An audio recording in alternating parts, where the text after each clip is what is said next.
প্রশ্ন করো যে ভাইয়া এগুলো হচ্ছে কিভাবে মনে রাখবো, মনে রাখার কি টেকনিক আছে, মনে রাখার মানে এগুলো তো মনে কম থাকে। তাই হচ্ছে তোমাদের প্রথম ট্রিক হবে বা তোমাদের প্রথম স্টেপ হবে কি জানো, এই শব্দটা যে কালেকটিভ নাউন, শব্দটা যে কালেকটিভ নাউন ওইটা তোমরা আগে বুঝতে হবে। যেমন হচ্ছে ধরো হচ্ছে আর্মি, আর্মির মধ্যে কি একজন থাকতে পারে? একজন থাকতে তো তোমার আর্মি হবে না, এখানে অনেকজন মিলা থাকে, তাই হচ্ছে এরা কি আর্মি। তো দেখো এখন হচ্ছে আমি আরবি বললাম, যদি এয়ারফোর্স আছে এয়ারফোর্সে একজন থাকে, এয়ারফোর্সে একজন না, এখানে অনেকজন মিলা থাকে এয়ারফোর্সে।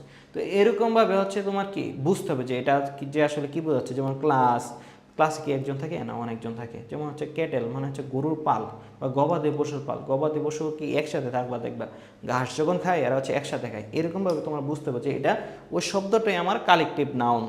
এখন যদি তোমরা অর্থটা জানো এবং ওইরকম যদি চিন্তা করতে পারো তাহলে দেখবা যে সহজে কী করতে পারবে, আনসার করতে পারবে। তারপরে হচ্ছে অর্থ জানা, তোমার প্রত্যেকটা কালেক্টিভ নাউন যেগুলো হচ্ছে বললাম এখানে সবগুলো অর্থ তোমার ঠুরস্থ থাকতে হবে, তাহলে তুমি চিন্তা করতে পারবা আসলে এটা কালেক্টিভ নাউন কি না। হ্যাঁ, অর্থ জানা। তারপরে কি করবা, বেশি বেশি প্র্যাকটিস করবা। কয়েকটা যখন প্র্যাকটিস করবা দেখবা যে তোমার মধ্যে কি আসছে, তোমার কনফিডেন্স চলে আসছে, আয়ত্ত চলে আসতেছে। সবসময় একটা কথা মনে রাখবা, নেমোনিক আর গল্প সব ক্ষেত্রে প্রযোজ্য না।